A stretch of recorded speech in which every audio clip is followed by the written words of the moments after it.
Okay. We're born, we live, and then we die. Is that really right? Why do we fight? Just to survive, but it's really not. Is it all a lie? We're born to die. Living life, just fighting to survive. So live it right. It ain't no lie. Yes, we're born to die. We're born to die. Living life, just fighting to survive. So live it right. Cause it ain't no lie. Yes, we're born to die. Good evening. How's everybody doing today? Hope you've had a blessed day. Good morning, good afternoon, good evening, good night to wherever you are. So we're going to do today's chapter 5 of Proverbs. We're going to start off. My son, attend unto my wisdom, and bow thine ear to my understanding, that thou mayest regard discretion, and that thy lips may keep knowledge. For the lips of a strange woman drop as an honeycomb, and her mouth is smoother than oil. But her end is bitter as wormwood, sharp as a two-edged sword. Her feet go down to death, her steps take hold on hell. Lest thou shouldest ponder the path of life, her ways are movable, that thou canst not know them. Hear me now, therefore, O ye children, and depart not from the words of my mouth. Remove thy way far from her, and come not nigh the door of her house. Lest thou give thine honor unto others, and thy years unto the cruel. Lest strangers be filled with thy wealth, and thy labors be in the house of a stranger. And thou mourn at the last, when thy flesh and thy body are consumed. And say, how have I hated instruction, and my heart despised reproof? And have not obeyed the voice of my teachers, nor inclined mine ear to them that instructed me. I was almost in all evil in the midst of the congregation and assembly. Drink waters out of thy own stern, and running waters out of thine own well. Let thy fountains be dispersed abroad, and rivers of waters in the streets. Let them be only thine own, and not strangers with thee. Let thy fountain be blessed, and rejoice with the wife of thy youth. Let her be as the loving hind and pleasant roe. Let her breast satisfy thee at all times, and be thou ravished always with her love. And why wilt thou, my son, be ravished with the strange woman, and embrace the bosom of a stranger? For the ways of man are before the eyes of the Lord, and he pondereth all his goings. His own iniquities shall take the wicked himself, and he shall be holden with the cords of his sins. He shall die without instruction, and in the greatness of his folly he shall go astray. So that is the end of chapter 5. So in chapter 5, he's telling to, once again, repeatedly, listen to the wisdom that he's given you. Once you have opened up and you cried out to you that you want him to enter your life, and when he enters and he starts giving you all this, really hold on to it dear and never let it go, right? And he's warning you about the woman of destruction, the woman of the wicked, the harlot, the one that talks so smooth and sweet and sounds like, maybe the woman you've ever wanted in your life. He's warning you in this chapter to watch out for that one. But as you are with him and you're going through the journey, he is going to give you all the wisdom and knowledge you need so that you see that woman before she even walks your way. You already can tell. So he's warning you about her and what all she's going to bring to the table to you. And basically it's death. It's clear as day. It's simple. Her ways are of the wicked. So God says, stay away from her. Do not let her flatter you, and do not let her bring you to your ruin. It's just like how I tell you guys all the other day. Do not let anybody choose your faith. Choose your own faith. Do it on your own. Don't let me make you go choose your faith. I am just a witness. I can tell you, yes, but you have to go do it on your own. Don't let nobody stop you from doing it. Doesn't matter if it's a girlfriend from 2-3 years. If she is not the ways of our Lord, let her be, because she is going to destruction. She is going to be in the ruins. You do not want to follow her. Don't let her be the reason or your cause for you to go and lose yourself, lose your soul. He's warning you. He's warning all of us right now. Don't go to her. Let her be. So he says in chapter 5 through verse 1 through 10, he's saying, My son, attend unto my wisdom, and bow thine ear to my understanding, that thou mayest regard discretion, and that thy lips may keep knowledge. For the lips of a strange woman drop as an honeycomb, and her mouth is smoother than oil. So he's already warning you there in verse 3 that she's going to be everything you ever wanted. She's going to sound like everything you ever wanted. You know, the devil can come as the angel of light himself. So she is going to come, whatever it is that you ask for, that is how she will come. And it's, you know, so you have with God's wisdom and knowledge, you will already be alert, and you'll be ready, and you'll know this is not the one. You know, although it may seem like everything is just touching right, God will give you that, you know, that extra little bit that says, nope, that one red flag that says, boop, nope, you know, she let her guard down, watch out. So that's what he's telling you. He will make sure that you do not go to her, but you also have to hold the wisdom and knowledge he gives you so that you don't do it, you know, because he cannot make every choice for you. You have to make your own choices. He can give us the wisdom and the knowledge, so when we come to that point where we have to make the choices, we make the right choice. We don't fall to the evil or to the wicked one or to the one that's trying to drag us down to our own ruins and try and make us go burn. That's where the whole saying comes. Not today, Satan. Not today. You know what I mean? You're smart now. You have his wisdom and knowledge. It won't happen. So he's warning us about her and her ways and what she plans to do. So he says in verse 5, her feet go down to death. Her steps take hold on hell. Lest thou shouldest ponder the path of life, her ways are movable, that thou canst not know them.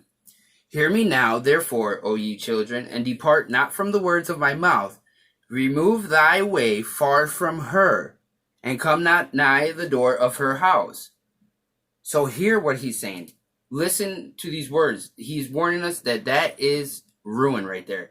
That woman is ruin, and once you are sucked in it, it's going to be really, really hard to get out of it. Once you are with her, her fruit is rotten. She's got one goal, one motive, and that's to destroy you. That's to bring you to your ruins. Don't do it. Listen to God. And if there's somebody that you are with, or, you know, you may feel, am I sure? Am I not? You know, I'm not sure. Well, if you're not sure, if you're not 100%, talk to God. Go to him. Go to him. He will let you know. He will, you know, it may not be answered right away. It may not, you know, like I say, but go to him. With anything that you have problems with or questions, ask him. You know, yes, you can ask a fellow brother or sister of Christ. Yes, you can ask them, but take what they have to say, but always go back to him. Always ask him, because he knows better than everybody. He knows better than me. He knows better than you or any other person of Christ that's Christ-like. You go to him. You know, yes, he's got people here to help you along the way. Yes, take it in. But if for whatever reason, maybe you are still unsure, you go to him.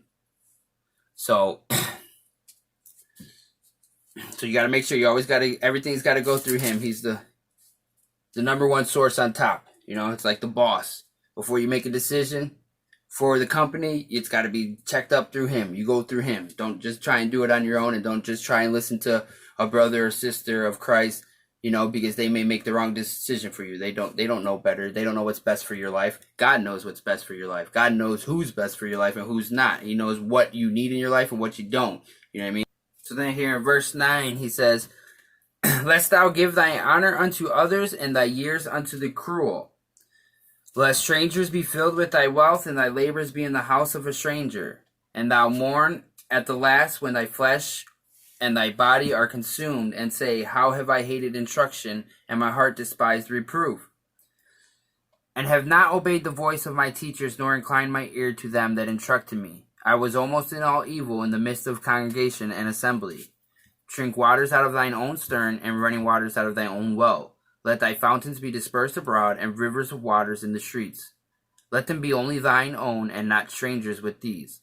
Let thy fountain be blessed, and rejoice with the wife of thy youth. Let her be as the loving hind and pleasant roe. Let her breast satisfy thee at all times, and be thou ravished always with her love. And why wilt thou, my son, be ravished with a strange woman, and embrace the bosom of a stranger? For the ways of man are before the eyes of the Lord, and he pondereth all his goings. His own iniquity shall take the wicked himself, and he shall be holden with the cords of his sins. He shall die without instruction, and in the greatness of his folly he shall go astray.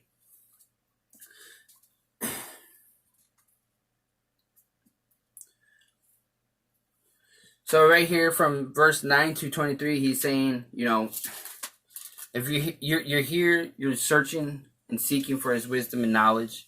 It's here.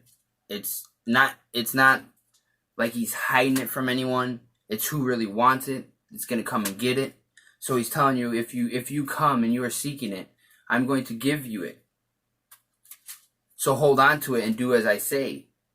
And from verse 9 to the finish of chapter 5, he's saying, unless for whatever reason you want to give your honor not to God, but you want to give your honor to the ways of the world, the ways of the wicked, the ways of sin.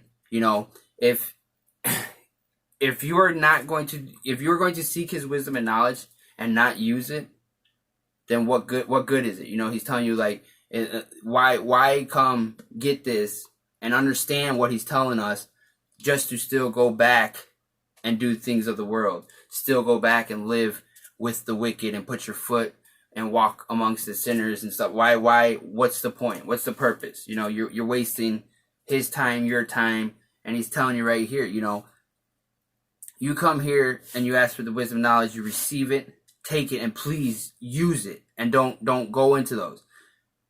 Don't be the ones that, go and search and seek, and they want to learn so much and much and much, but then they do nothing with it. What's the purpose of learning so much? Why do people have 7, 10, 12, 14 degrees in this world? What are you doing with them? What? You're wasting time. So don't come, get his wisdom and knowledge, and then not do anything with it. You're wasting his time. You're wasting your time. He can be giving it to somebody that really wants it. Somebody that's really going to live by what he says. Somebody that's really going to do as he says. He's warning you of what's going to be in this world. He's telling you the types of people there are. And yes, you may find a woman out here, and she may be what you've ever wanted. But deep down inside, God knows, well, maybe that one is you won't know, because you don't have his wisdom and knowledge. You got to obtain it, and you will know. You'll see it. Some point in time, she will slip up and she will show who she is. But you will not be ready. You will not be ready to see that slip up. You will still fall into her ways, and you will go into destruction, and she will want what her whole point is. Her whole goal is just to bring someone to fall.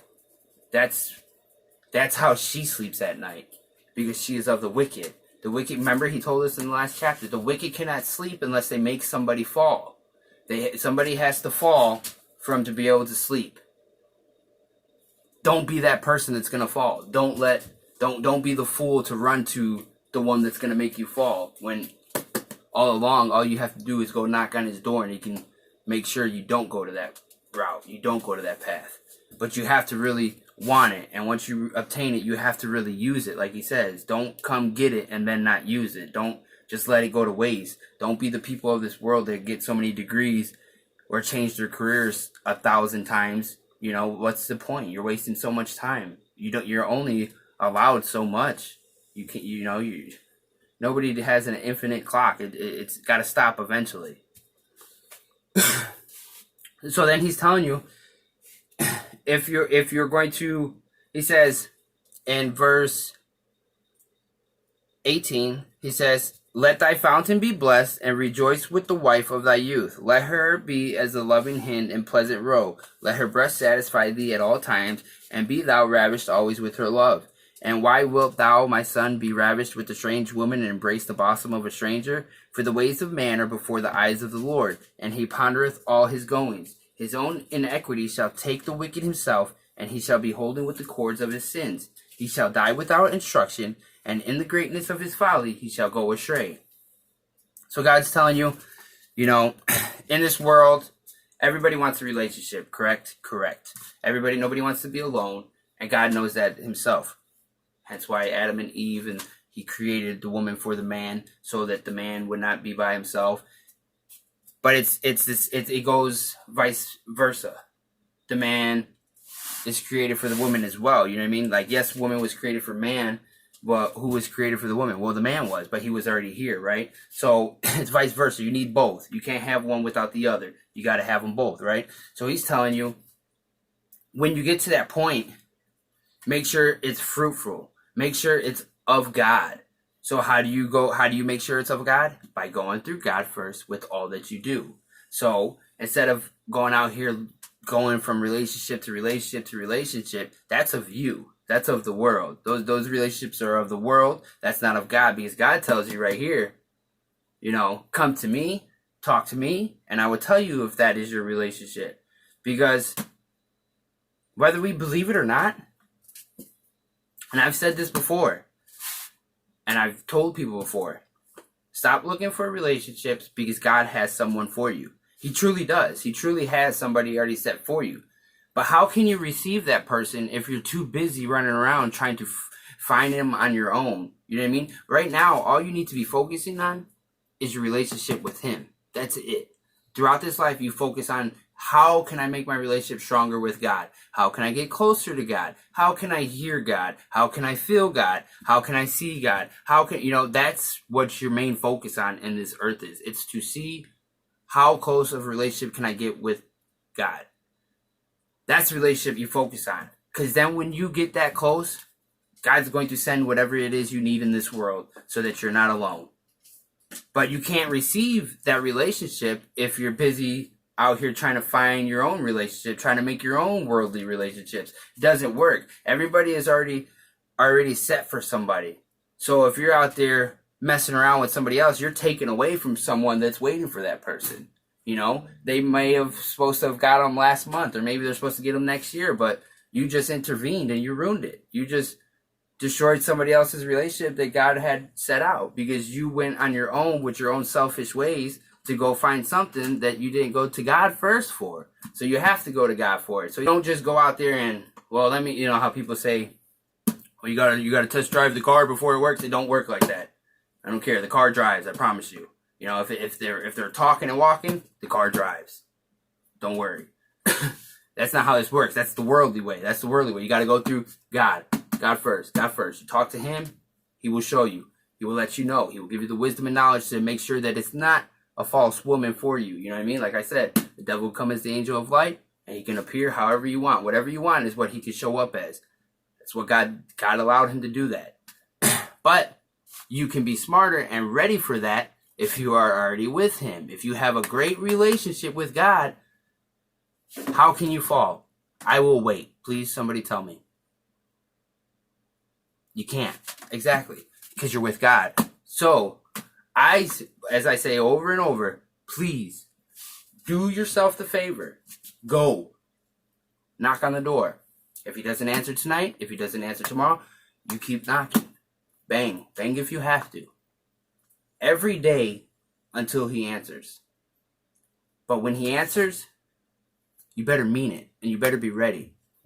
Don't let it go to waste. Don't be like me. Don't get saved and have all this knowledge to do what? To let it sit and waste? Don't be me. Be better, right? Don't go out there and change your career 30 times. Don't go out there and obtain 10 degrees for what? It's a waste of time. You ask for it, you get it, use it. He's going to give it to you. You just need to see if you really want it. Have a good night. God bless. Take care. We're born to die. Living life, just fighting to survive. So live it right, right. Cause it ain't no lie, yes, we're born to die. We're born to die. Living life, just fighting to survive. So live it right, right. Cause it ain't no lie, yes, we're born to die.